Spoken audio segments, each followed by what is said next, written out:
Hi guys, welcome to another episode. And we've got a very special guest on today. We've got Nathan Naylor. Thank you very much. And Nathan Naylor coaching business as well. So Nathan Naylor coach and Naylor coaching. Yeah, and Naylor coaching. And Naylor coaching. So if you like, this episode is sponsored by Naylor coaching. Yeah, we'll go fancy like that. Why not? Yeah, brilliant. It's gonna be another football episode, obviously. Once again. So yeah, we'll chat footy with. I mean. A veteran for 45 minutes again. Yeah, I'd like to be known as a veteran. I'll take that. Absolutely. No. Moving into the football side of things. Yeah. Nathan's got the top on. I would definitely not be wearing that t-shirt if I was no. Well, I am a Man United fan. Ten Hag United, the big talking point probably of the Premier League over the whole season really, but especially the last week. Absolutely trounced by Spurs at home, 3-0. No. Is Ten Hag's job safe? Is he in? Are you in or in or out for Ten Hag? I'm in. It's a tough one because a lot of fans are saying like even the 7-0 Liverpool game wasn't as bad as that Spurs game. Like the morale about it. Neville said, didn't he? Yeah. But I just think we're early into the season. Yeah, he's not doing amazing, but I don't know many names in football that'll like come in and do a job for the season. Yeah, he's brought a lot of his own players in, and I don't know. It is a tough one. Like it is a talking point. I think as a neutral, well, not a neutral, is biased against, as least biased as possible. Yeah, as a neutral, I think part of the kind of conversation needs to be: is there somebody else in the market who is better and going to do a better job than Ten Hag? And I think that's maybe where we go. I think when Gary Neville and other, the pundits had the conversations, as I'm sure we've all kind of listened to, a lot of the time their conversations are, right, okay, but who replaces him? I mean, there was Southgate rumours. Do you really want that? The difference is, though, at least when you look at the past managers, you've got Solskjaer, Van Gaal, Mourinho, these kind of managers, there was a style of football. Like, you look at the team, and I've said very recently, especially after watching them in person a few times this season, when they get the ball at the back, they're trying to play like Man City, but they're not good enough to play like Man City. And when they get the ball, it's either nobody wants the ball, everyone's running away from the ball, or they don't know what they're going to do to get the ball progressed up the pitch. And I think a manager like Thomas Tuchel or Southgate, who I'm very, very critical of, I don't want him at United, absolutely not. But I think even if it was Solskjaer to come back in, if we were to go and grab someone else's manager, I think Thomas Tuchel's probably the one that screams out to you at the moment. Zidane, definitely. They'd come in and there'd be a style for, even if Ruud van Nistelrooy picked up that team today, he would have them playing a certain style of football, a certain way, win, lose or draw. Ten Hag, he has no idea. He relies on the moments of the players for them to do something. Watched them last night against Porto. Rashford takes on two players and the keeper makes an errr. Yeah. Same for Højlund's goal. Yeah, it was two poor goals. Do you know what I got from yesterday's game? And I watched the, from the first minute to 90th minute. What I saw was players almost taking it upon themselves.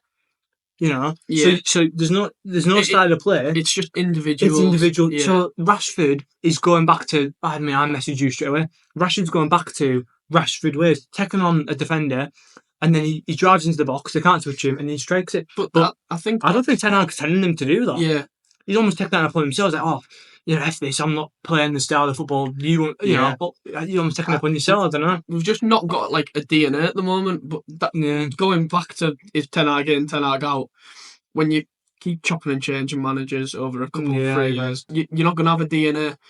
It works for some teams, but I just believe, especially with owners, how they are with United, I just believe like there's just, from the start of the club, the root of the club, it's fully just wrong at the moment. There's so much wrong about it. I think it's all right saying about the root of the club. However, they've brought in background staff that are capable of running clubs. Omar Barada, who's got a successful City side over the last few years that we've seen. But then he's had 3 seasons to inject this DNA into the team. There's no style there. He's got all the players now. There's only 4 or 5 players that Ten Hag didn't sign or has kept on. Yeah, that's that are injured and fit. To me, it's after 3 seasons, if you don't have some form of identity in the Premier League, you really start to struggle. And teams know exactly how to play against United. Like Porto last night come out and press you, Tottenham come and press you, Liverpool press you, City press you. As soon as them defenders feel a little bit of pressure, they turn into... It's strange, they're like though, chocolate fire guards. Then same defenders in other teams have beat presses, have been good on football. Yeah. Mainly Dutch defenders known for playing good football, keep ball. But Nana as well. Yeah, brought in as one of the best goalkeeper playing with his feet. I mean, he was brought in for that reason, I'm sure. It might be the pressure of playing for a club like Man United. Some players might just not be able to deal with it. Yeah. But at that top level, that's not an excuse. No. You've got to be able to deal with that, deal with the pressure, deal with being able to keep the ball and not making the mistakes that lower level teams make. I think regarding Ten Hag in and out, you've got Benny McCarthy coming out as one of the coaches saying he hasn't got the emotion. He's got the so-called tactics, but he hasn't got the emotion that McCarthy's got. Ericsson's coming out saying the players aren't up to it. You've then got the backroom staff, Ratcliffe and co, who've came in and then have been flirting with different managers all summer, haven't got who they've wanted to get in, so they've had to give Ten Hag this, I believe, false hope. Yeah. It's almost like the club's almost just disappearing around. Surely that's a big factor in it, disappearing though. Around like, if there's a lot of talk about a manager leaving, players might start believing that. And when it changes like that, it's almost like, oh, well, we've still got him. Like, it is a weird one, because even Ten Hag, he'll know inside that they wanted a different manager in that summer. Yes. Yeah. But, like, they haven't been able to, so it's kind of just still there. And for me, I wouldn't have changed him in the summer, all right, on the back of... I know trophies, to show improvement, it's league table performances, but trophies are important as well. For me, this season is... The third season is probably the season you judge him on, where he finishes, where we should be. And if he has a bad season, out. But going through the season, I just don't think you can bring anyone in that'll change the ship right now. I think that goes back to the point of, is there anybody who's better? I mean, like you say, you've had owners over the summer looking, and there's no doubt about looking. And I just wonder if there was somebody available, if they would have made... I just don't think you can look past the fact that we spent 616 million. He's got all the players he wants. These so-called these improvements are coming and coming and coming. He's came in at the start of his tenure saying eras are coming to an end. His era looks like it's going to end before anyone else's, if I'm being brutally honest. I don't know, Klopp's has ended. Klopp's has ended, but Klopp came in and they've just absolutely trounced us 3-0 at home. Yeah. It's, for me, I think... a team like, I think you can afford to almost trust the process low down league, and I understand Arsenal have done it with Arteta. However, at a club like Manchester United, you've got to hit the ground running, which he did in some regard. And yes, I agree, he's got to 3 finals, he's won 2 out of 3, beaten in 1, not convincingly beat either. But you can't finish 8th in the league. You can't. They struggled against Coventry in that semi-final. That was really when I started to lead the other way. But I backed him because I believe that he needed the 3rd season. But the struggling part for me is I cannot see what his style of play is. The vision. I can't. It's back to that DNA of the club. There's nothing. If we were playing the same football every week and we were kind of like, and the tactics were changing and it was good, I can back what you're saying because I can see it slowly coming on the football pitch. It's not. Last night, his substitution, his game management is absolutely horrific. So is his man management of Sancho and Ronaldo, whether you sway one way or the other on that one. Yeah. However, you look at Rashford, he scored 3 and 2 and got benched. Yeah. And then last night he texted about himself and he played absolutely outstanding. It looked like he was back to his best. It was proper Rashford football. And that was the real Rashford. And yet, he subs you on at half time. He must have got an injury. Big game of the week, must got an injury. No, it was rotation. What are we rotating for when it's 2-2 at half time? I messaged you and straight away at half time saying what a great half Rashford had, and and you do wonder with players who have been there. I mean, Rashford's going to be one of the players who've been there for a bit longer now. He's probably one of the 25, 26 years. No, I mean, he's in like how long he's been there. The longest serving. I mean, he'll be up there. Yeah. So I just I don't know. I think that kind of screams. I think that screams. There's a captaincy issue, I think, as well. Almost, I think it's not. I love Bruno Fernandes, and I'll always defend him, and I'd understand hating him if I was a rival fan, because I would if I was a Liverpool fan. However, you cannot get back-to-back red cards. I couldn't give a toss if one was wrongfully given. You can't do that as a captain, and his head is gone. He's still trying to argue it after he's been sent off. Last night, especially, when he deserved to be sent. I don't know. It's a weird red card. He's gone for the ball, but like, why is he not gone with his head? That was the biggest thing to me. Why is he not gone with your head? Purposefully tried to make like. I know the first one got like overturned as a red, but do you reckon like because players have done that before when they want change, they want managers out. They have done that before. Point. Yeah, and I just wonder because it's not like it's a cynical red, or it's not like we've got a pen and he's put it rose head. It could be. That's it's very interesting. Like Maguire came out in his interview last night saying it's a mental thing for them. Yeah, and if it's a mental thing, then that surely is in the dressing room. And that's got to be a big part of. I mean, the other kind of ridiculous thing was, and it's very, very bold from a manager that might be gone in a couple of weeks. Arguably, is he took the two centre halves off and replaced them with Johnny Evans and Maguire. This is what I mean with his substitutions. That you're in the Europa League, you've just like it's crumbled. Actually, the last half time said something about it, apple crumbles. Ridiculous. I don't know why that made me giggle. But said it's apple crumbles, and I was like, "What on earth are you on about?" Anyway, but off topic. But yeah, it crumbled at half time. It just made me giggle. I thought, "Oh wow!" But yeah, at half time it's crumbled, and he's replaced the two centre halves. It was just not brought in, but they lit one of which is just brought in. I do think both Johnny Evans. I know it might be like a statement. That's what I mean. It's very, very bold. However, very bold. When you need a goal, Dalot was absolutely appalling. Yeah, he is not a left back, and he is by far our worst player this season so far for me. I've watched him in person 3 times, and he's been absolutely rubbish at defending his man. That's not his own fault though. For a bit like he's not a left back. However, I think it's almost like social media gaslighting. I understand he won United's Player of the Year. Yeah. I always had Wan-Bissaka above him, and that's maybe me being. I love Wan-Bissaka, but to me, I've always said, and I've said it about Trent, especially to you over the years and to other Liverpool fans, your sole aim as a right back is defend your man.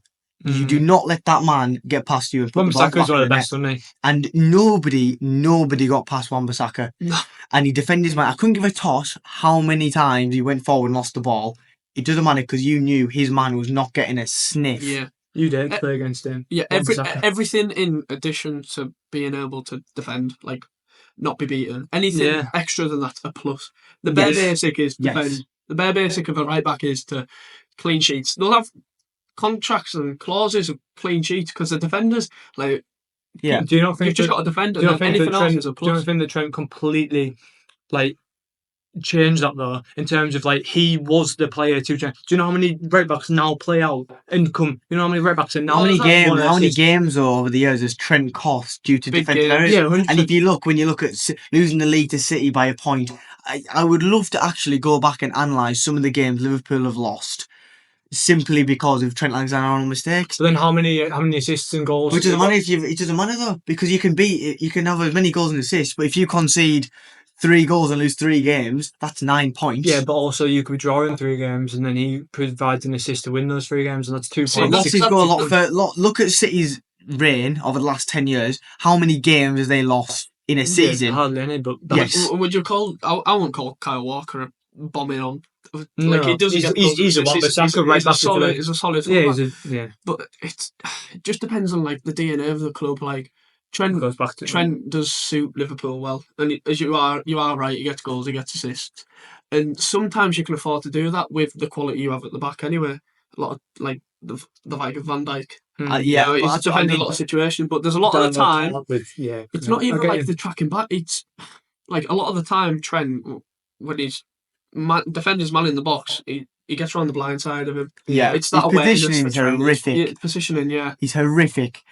I've seen him make some part-time plumbers look like the next Well, coming in Neymar. Do you think that Dallo this season's position has been any better than Trent has in the last 5 years? No, but like I said, Trent Tallett's been one of our, if not our worst player this season. Yeah.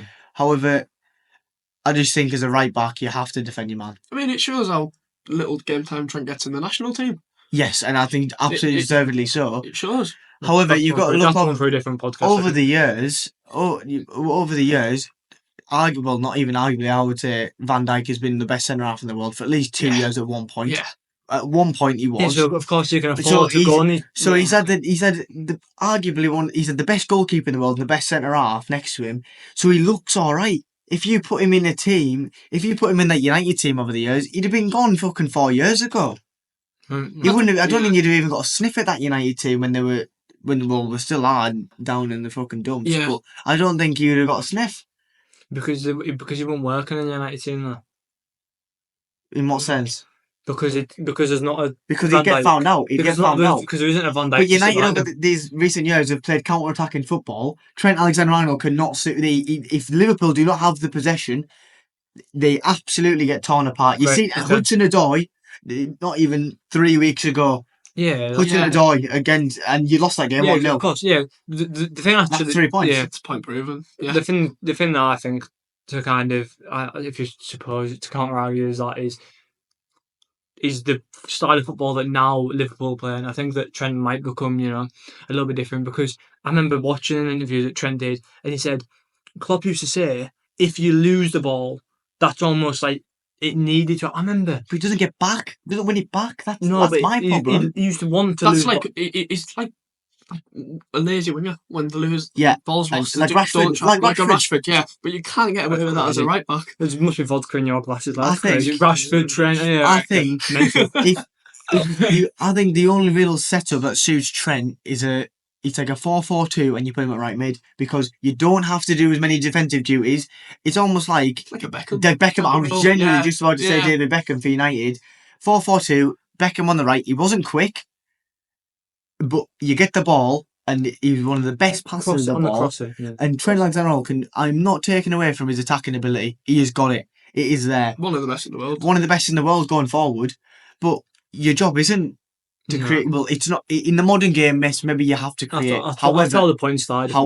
Yeah, you have to defend your man. Yeah, I mean, you could go on for days while you're coming, but I think the point that I was trying to make started from that. It started with Ten Hag and the system and the kind of DNA that he's got, and or doesn't have. And I think what I was trying to say was that the right back that you're on about, it doesn't actually. It's nothing to do with. It's Trent that is now evolved the right back. Do you think in the last 6 years, if you had Kyle Walker or someone to that calibre over Trent Alexander-Arnold, do you think you'd have finished higher? Do you think you'd have won more leagues or trophies with a better right back defensively as well as going forward at right back? You're probably going to pull out a stats from where it says, I'm not going to pull out a stat. Well, Trent actually lost us 9 points, therefore mathematically we would have won the league. It's a hard thing to say, because as bad as Trent has been sometimes, because he's one of the best right backs in the league. Poor at times, but go back to Barcelona again. Corner taken quickly, moments like that for them. And he has got a lot of big assists and a few goals in there. But on the topic of it, do you think Liverpool can go all the way under Slot in his first season this year? Top of the league as we speak right now. They're top of the league. Do you think they can? I don't think so. With the I just don't think he's have got it. I'm sorry, I just don't think he's. You haven't been. There's a lot more teams in the league, or a couple more teams that just have so much more depth, and quality depth, not just players. Like City, they've got that quality depth. Yeah, and I just think it's City. I think it'll come down to the bottle as well. It'll come down to a little bit of the. I think we maybe even touched on this after the win of the weekend. Is that Liverpool? City not have the experience of what it's like winning. Pep loves winning. The players love winning.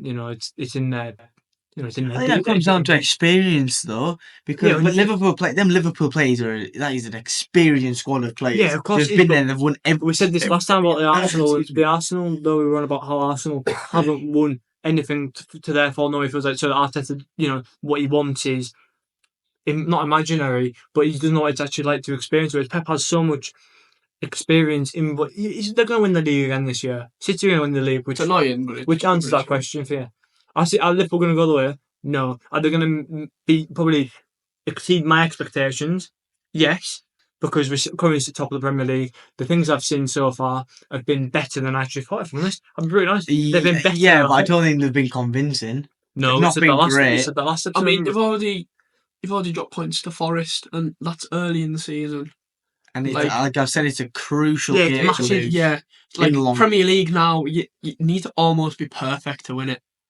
Yeah, and a game like that, what can happen? Like Arsenal last season, like never lost many games at all, but I thought it was a couple of games with Villa that.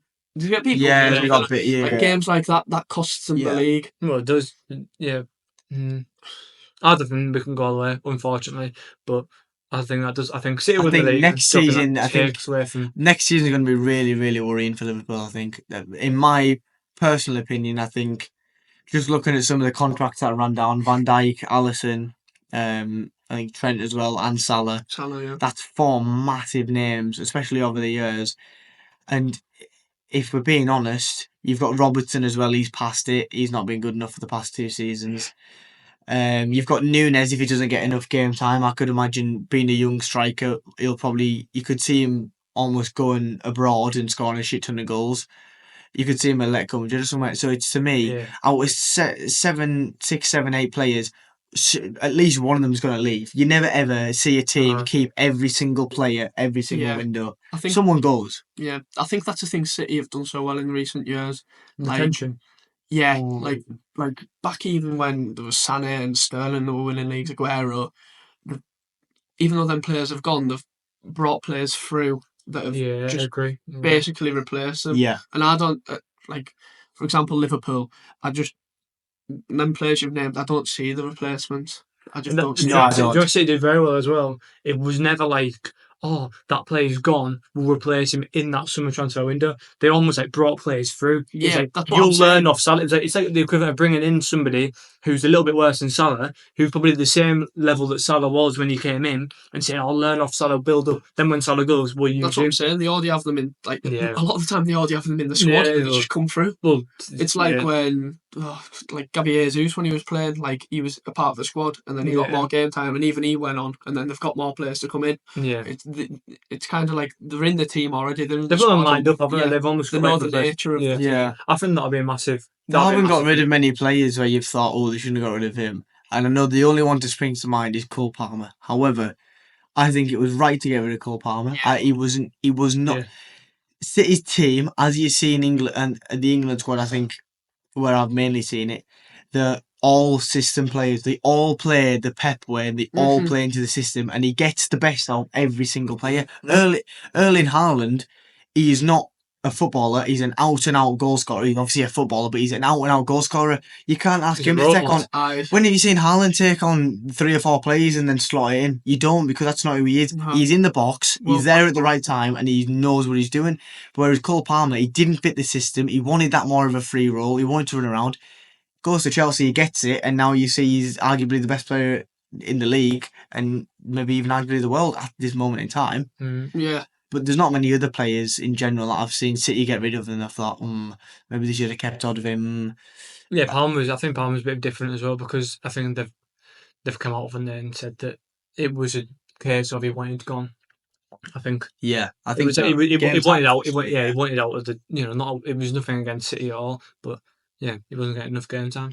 Yeah, but Chelsea, I don't know with Chelsea because they've obviously had a lot of business, but I personally think they've underachieved. I don't know if you guys think they've underachieved over the last few years. Like they've spent so much money under Todd Bowley, where I think especially last season they should have, for how much they've invested, I thought you'd maybe start to see them competing. Yeah, I saw something interesting today. Actually, it was Drewsbury Hall. It came out and said something about he likes the challenge of getting and into the team. and he likes the challenge of getting into the team. He likes the challenge of competing, and not only that there's big ideas or big kind of targets behind the scenes. So maybe in that sense, maybe they have underachieved him in this, but they sit fourth at the moment, which is good. I think the Premier League is a very hard league now. Like there's a lot of good teams, so fourth is quite good. Yeah, and I think watching Chelsea, especially this season, I think they're exciting to watch.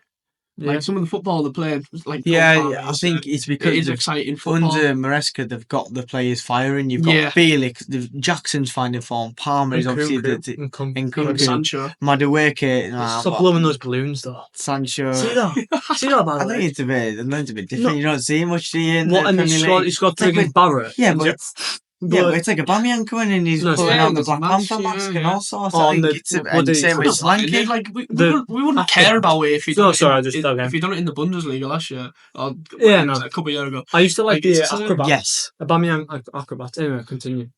Yeah. Well, they're playing free football, aren't they? They've got all the players firing, all the players that look good. But however, when you look at it, they spent over 100 million on Caicedo and Enzo Fernandez each. And I'm sorry, but what have they got to show for it? I think Caicedo's looking good. Enzo, I just don't know where Enzo goes really. He's not a 10. I think more the question I'm asking is, do you think for the amount of money they've spent, they should have been results a bit quicker on the football pitch? Quicker, definitely. I don't think I just think it's bad recruitment.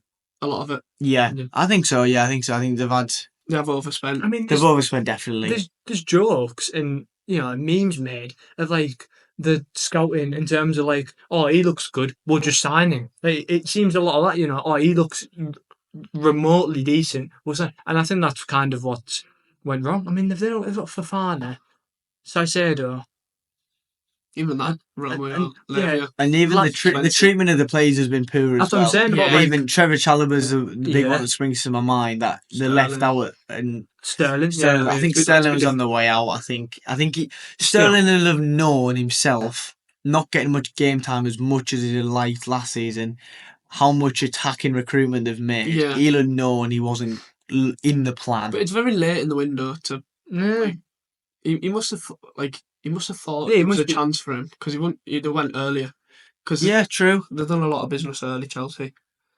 Yeah, I mean, you wonder, don't you? I think this Maresca's came in and he's been absolutely brutal. And Lukaku and Chalobah, and he's just said, listen, you're not in the team, lads. Go train with the other people. Was it who would come out in an interview and said something about, if anything happens, you don't play? Or, was really brutal. I can't remember. It was something that was very, very brutal. It was a bit of a hairdryer treatment. I think that's what United. That's the kind of stuff United need. You need someone who's going to come in and take no bullshit. And if you're not good enough, you're not playing. I think Ten Hag tried to take that gimmick on when he dropped Ronaldo. Yeah, but I just don't think you can afford to drop Ronaldo. I think the characters at United just don't like someone. Too much money. Yeah, they've got way too much authority over it. If Ten Hag come into the dressing room, like imagine at City, someone like stood up to Pep or spoke about Pep in the media. That's what I think. War would kick off. I thought Cancelo tried it, didn't he? Cancelo did. And then we got shipped to Saudi. Exactly. He got shipped to Barcelona and then Saudi. So at the time, he was one of the best fullbacks in the world. He was the best fullback in the world at the time. Definitely. I think there needs to be like at United. I mean, we said last week. I mean, Ten Hag storms into the dressing room, right? You're 2-0 down at half time. You just start giggling at him. He starts shouting, and you're thinking, I think I've just thought of it just then. Do you think there's a little bit of like, who are you? A little bit of that. I know he's who do you think you are? Yeah, who do you think you are? Like I think there definitely would have been that with Ronaldo. Imagine trying to get up in Ronaldo's face. Yeah. Like, what are you? He said, sorry. Imagine that. I think that's a man management though. I think that's back to the Maresca point. He's got enough players. If someone does do that, someone just as good can easily come in to replace him. Yeah, that's a good thing. Yeah. They've strengthened well enough to have bloody 3 teams. I think that's where City's been good over the years. They've had the depth and the experience to be able to sub on whoever they want when they want, and it's not like we're taking off De Bruyne and but you're bringing on Foden, or you're bringing on Kovacic, or you're bringing on Bernardo Silva, all who Gundogan. can, not as to De Bruyne's level, but they offer something just as good in a different way, Yeah. and you can just adapt to that, and that's why City have been so good. It's clear as day. Yeah. If you could change anything about football, a bit of a new section, just change anything about football, what would you change? Why? And yeah. Oh, well, someone's trying to come in, I think. Might be Ten Hag for all this slander. Ten Hag heard us. You can. So you sorry, repeat that again. Yes, you can change anything. What are you changing? And why? Want me to go first? Yeah, just okay. So mine's not a specific like rule. It's like more of a moral compass type of thing. When I feel like time wasting in football is awful nowadays. I mean, yeah, it is awful, and I feel like there's a lot of times players go down and it's nothing serious, and they get the medic team come over and get sorted, get up, and that's a couple of minutes wasted. But I feel like players, when someone goes down, always kicks it out. Me personally, I'd love to just see them play on and just play on. Yeah, like they're down to 10 men. Yeah, get up. Stop being a funny. Yeah, exactly. You see a lot. Sometimes someone might be hurt. Like if it's head injury, refs will stop. Yeah, serious injuries. But you'll see a lot less players going down, and you just will. Yeah. Because 11v10. You know what I mean? Yeah. Do you think there'd be a little bit of little boy who cried wolf with that? So like there'd be for however many times the fellow was just rolling about like a baby. There'd also be the time where he's just, he's actually rocking his leg or he's on his knee. I mean, that would maybe be a bit of a flaw, but I mean, yeah, I wouldn't mind that coming in. Yeah. I think it's part of sport, though, isn't it? You get up and get on with it. Exactly. You get, and if you can't, you just. I think, I mean, what would happen with that would be you get up and play on, and then if someone saw that he was like, yelping, at that point, then you probably would, you flag up say, actually, you put, and people probably would still put it out, wouldn't they? But you see people like footballers kick footballs out when another players got cramp. Come on. Who's that woke nonsense? Honestly. Soft days. Yeah. That's the thing I'd change about football. I'd have, right? This is changing football. I'd have it. Here we go. So, at half time, no, not half time, it's 75 minutes in, you've got to switch your goalie and your striker, right? Hear me out. Then, all of a sudden, what you'd have is, you'd have goalkeepers been signed who were like decent up front. It's a fucking fever, pal. No. That is absolutely awful. No, it's not. That is the worst thing you've ever said. Listen, right. We're going to... Luke, we'll go... I think we should go to Luke's point and let Finn think of another one. Think of another thing. You're taking the mic. You've got to be taking the mic. No, for your sake. One thing about football to make it better, that's more exciting. It's not football. That's so, like, American.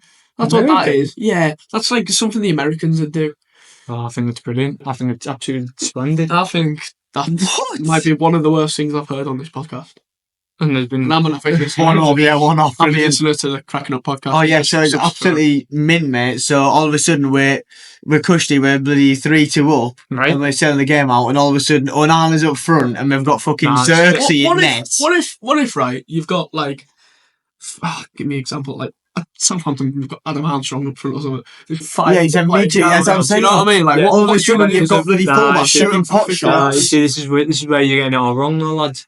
Right? Then this is what I said at the time. I said, then what you do is it's an evolution. You can bring this rule in tomorrow and just actually you could bring it evolution, right? How do you slowly bring this rule in though? All the time. Yeah. No, 1 minute, 2 minutes, 3 minutes. No. It would happen tomorrow, right? But then what would happen is you think, oh my goodness, no way is Alisson going in front. What would you do next season? What would you do in January? You'd sign somebody who was relatively good in net and relatively good up front. And then obviously, that's what would happen. But what's the point? That's so... Like, you could change your football to make it more... For the better, yeah. But maybe I don't think it makes anything better. I don't think it's serious. That's my bad then. I didn't think it... Imagine you're in the FA Cup and Carlisle are at home to bloody Man United. They're winning, but in the 75th minute, you've got to put fucking whoever's up front, is it Wyke, whatever he's called? Charlie Wyke in net, and whoever the goalkeeper is, and all of a sudden United absolutely thump you 4-1. Onana's just sunk a hat-trick past you. You'd have to think about that though, wouldn't you? You think, oh shit, in the because look at the difference between Man United and bloody Carlisle United. I'm going to play a devil's advocate here, right? And I'll give you a devil's advocate. Imagine, it'd be absolutely hilarious. Imagine Onana comes up top and just vices it top in. It's like, exactly. But I still think you're an idiot, and that's such a wrong point. Absolute donkey. What's yours then? Go on. Mine is, I would like to see VAR be able to award corners and throw-ins and free kicks. I'd like them to be able to help. How is that walk nonsense? No, it's a good point. Because VAR can do it, they can look for red cards and they can look at penalties, but they can't say only if they go and score and it's still in like the ball out and stuff. Yeah, is or whatever. But if you get absolutely halved and the referee says he doesn't see it, or the game just carries on as if it wasn't a foul, VAR should say, "Alright, listen, pal, that was a foul. That was a foul. You need to award them a free kick." Because all of a sudden, if they get the ball back and they're passing it round the back, and then all of a sudden 2 minutes later they score off it, whereas United could, or whoever, United just obviously been my team, they could have had a free kick on the 20 yards out. I like that. Or even a throw in the last minute of the game, you've got a minute left. They should be able to say that was actually not a throw into the defending the lead team. It was the team that were attacking. Do you need linesmen? I think so, to call an offside. To call offsides. Yeah, but if it's straight to the ref saying offside. I've got a little question. Well, you see with the semi-automated offsides, though, don't you? I've got a little question here, right? So this happens. How long is it generally? We're not funny. Referees and coaches are going to be swapping there. Well, no. Yeah, whatever. You pick one fan to go on the field. No. 12 man. No, that's not my idea. You play a slaughter in the middle of the pitch on both teams. Bootleggers on the pitch for Wrexham. No. What I was comment down below, please, and I mean it. Would that or would that not be hilarious? I hope there's just loads of clown emojis. I'm actually going to put a poll. I'm going to do it myself. I'm going to put a poll. I'm going to actually put a clown emoji towards you on my own account, on my own That's podcast. fine. That's absolutely fine. What I was going to say about yours would be, how long is the review taking, right? So, the ball's out, but then you go all the way up the pitch, and then something else happens up here, they're passing it around. The review's happened, then the question, is it then, goes to the referee's ear, right, ball was out over there. I think it'd be instant though, like if you're staring at it. Yes, because they have a million screens. It's like being in the bloody cinema. I think they'd have to. They'd have to show, but they'd have to. Yes, but that's what they're there for. They're officials. It's a job. It's not just a piss about with your feet up. No. Well, I feel like that's what happened. Well, that might be the next topic. Have the referees in the Premier League got worse over time, and what is the standard of refereeing like in the Premier League right now? Absolutely abysmal. Shocking. I don't think it'll ever been. I mean, I can't comment on football from the 80s, 90s. Well, no, but like, I don't think it'll ever been good because you've seen fouls that weren't given back in the day. I think that's where football's changed. I think that's what you miss. I'm a bit more, or maybe a little bit more old-fashioned than I think. I think if you're a weaker team and you're playing a team like Manchester City, I'm sorry, but I'm giving Haaland an absolute smash in the first 5 minutes. Let him know. We're here. You're not going to be able to piss on us like still do that. You can do that now. It's free kick and that, but you get a yellow card or you get a red card. Whereas 20 years ago, you smash into someone, and all of a sudden you're all smashing into everyone, and maybe one person gets a yellow card. Last challenge. Porto last night. Man United Porto. I forgot their Sadie, was it? No, not Samu. Yeah, got yellow carded for like. He was angry, he threw the ball down and he bounced back up, yellow card. Now I think that's pure officiating. In terms of, if you're saying give him a smash in the first minute, that shouldn't be a yellow card. Well, neither should. Right, you're angry. He was angry, shouted at the referee and threw the ball down. This is a good point, actually. This is a little bit more off topic, back onto what I was saying about my VR point. Last night, obviously VR can't do anything for that second yellow card. I don't think. I could be wrong here. I could be wrong, but it's not a direct red. Do you think VAR should have been able to say that's not a yellow card, especially when it leads to even if it's a first yellow? I think like how many times have you seen people can miss games for having yellows in a row. Things like that. I've got a rule here actually that just came to the top of my head. Was it McAllister or Jota or someone? You see, I think Jordan Henson maybe got sent off a few seasons ago. You see it. They're going for a slide tackle, but they win the ball, but follow Curtis through. Jones. I think if you win the ball, The foot goes over the ball as well as Curtis winning the ball Jones. and hits into an ankle, and they get a straight red. Do you think? I personally think that if they win the ball first, it should not be a red card because they have Javier played was the out ball. for 18 months. Yes. He was out for 18 months Yes. because that happened. It's just because that Ailing thing, went through like- absolutely Yeah, but I think he's won the ball. in slide tackles, You're playing the ball. You're both going for the ball. You play the ball. in slide tackles, you're not meant. it's very You're not it's playing very the man, you're old-fashioned. playing the ball. It'd be very old-fashioned, but Javier was out for 18 months because he had to relearn to walk because of that tackle. Isn't like, you know. You're not meant That to was- go studs up into a slide. Like, you're not meant to. No, There's a lot. it was Curtis Jones as well that did it and got red carded. Where I could agree But with I'm that. talking He like- went over the ball and it, Like if you go over the ball and then you hit the man anyways, like you're just solely playing the ball and you're not playing the man. I personally don't think you should be sent off for it. But then I it's think the you should be a angles. booking. Then it comes into VAR. The angles of the studs. Oh, were the studs up? Oh, were the studs down? Was his toes pointing down? There's also because you can go studs up over the ball. See, that's the frustrating thing. Like, it's like this. People have different opinions. Like, that's the frustrating thing. Yeah, It's not clear as day. subjective. Yeah, good word, subjective. Yeah, if it goes to a vote, it's hard to for the Premier League clubs to vote it in. It's hard for them to. And the referee, that's what I'm saying. agreement. Oh, I reckon that studs up over the ball. Like, some refs might get I it, some reckon might that's actually not over the ball. I reckon he stood. He was trying to point them down. It also comes down to like a safeguarding thing as well. Like if you don't get punished, more and more people are going to be. Imagine if which that's why the red cards kind of Imagine stop if people. you're allowed to do smashing that. into If you're allowed to folk. do that in the Premier League, imagine what you're about to do in Sunday League. No, If you're allowed to go over the ball for the Premier League and it's supposedly soft, imagine Sunday where you're allowed to batter folk.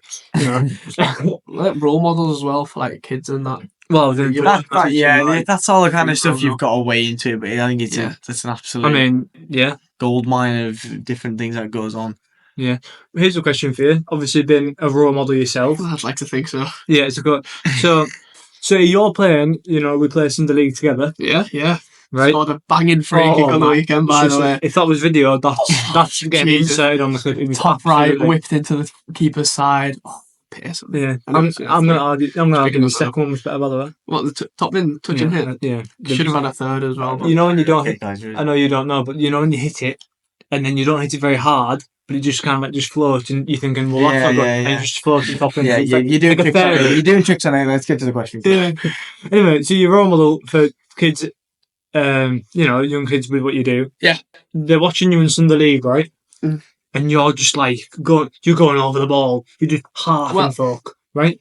Well, that can't then surely, that you're a role model for the children. I know their dad plays for the same team as you, say, and little Jimmy's on the sideline watching you. see, that's I'd like to say to you, because the weekend when we played 1-5-0, yeah, there was on the other team.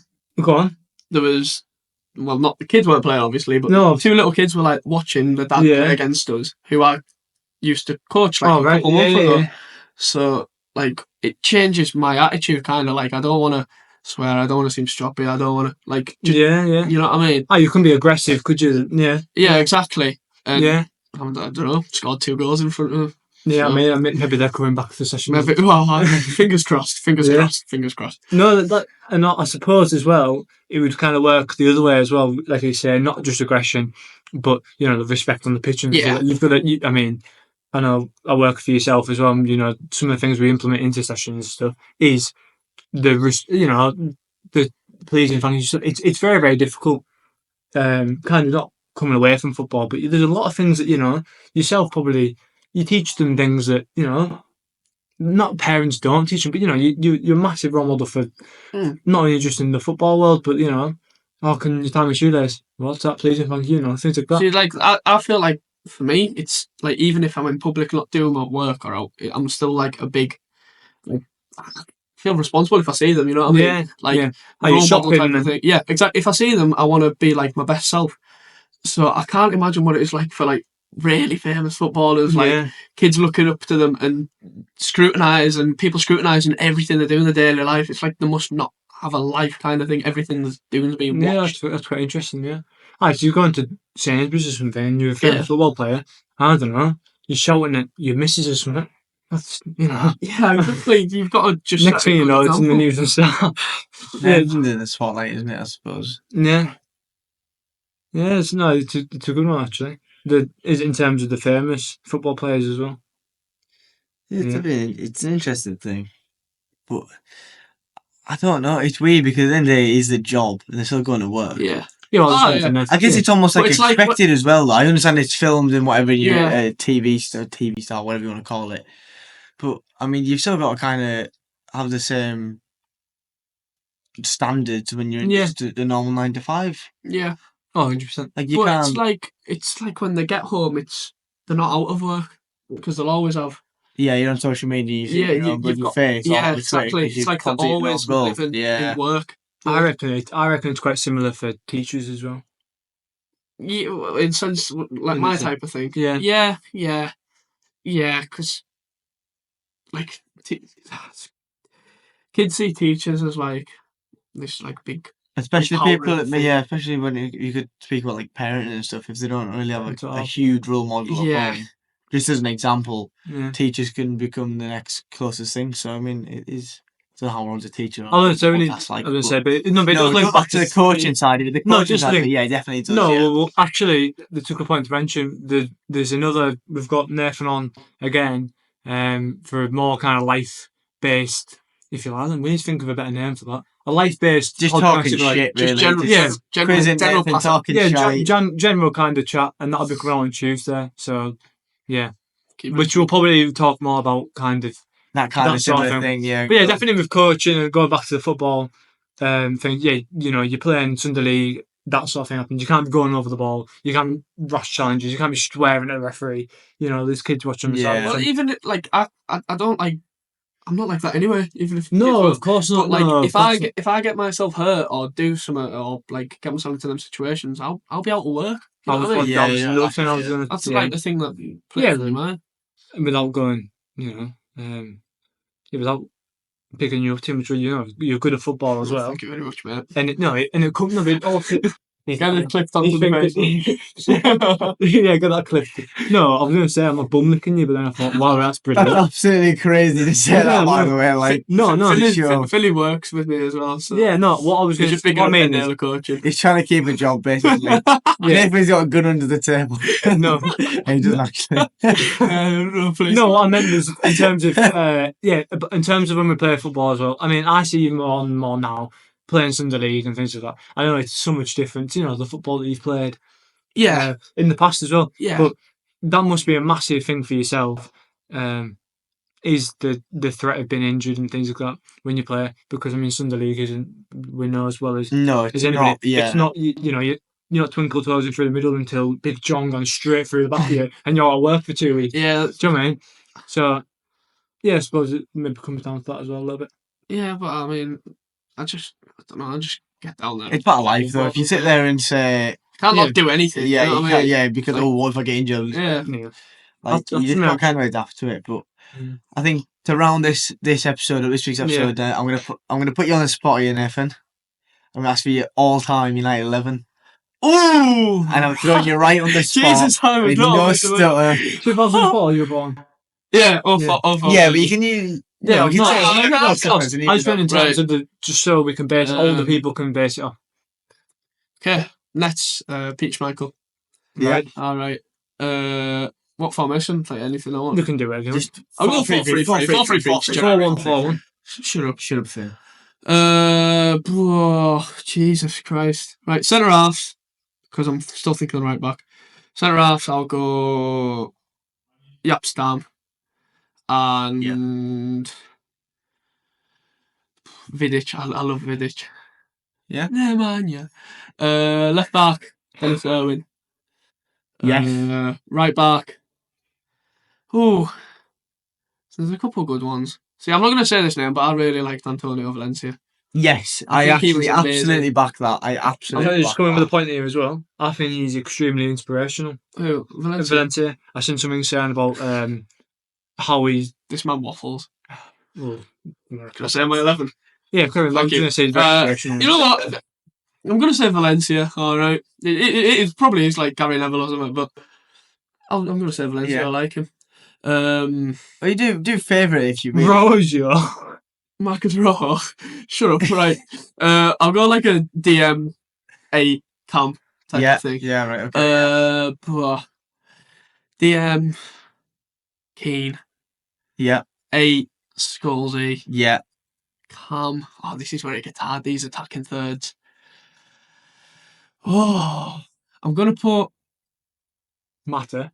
Shut up. Juan Mata. No slander on Juan Mata, but it's not Juan Daniel Mata. James He on the watches right. as well. He watches. Juan Mata He watches, does watches. he? Oh, we'll have to get him on. 10. I'm gonna put Rooney there to save someone in the striker role. I understand that. Right wing. I'm gonna put Giggsy there. Just chuck him out there.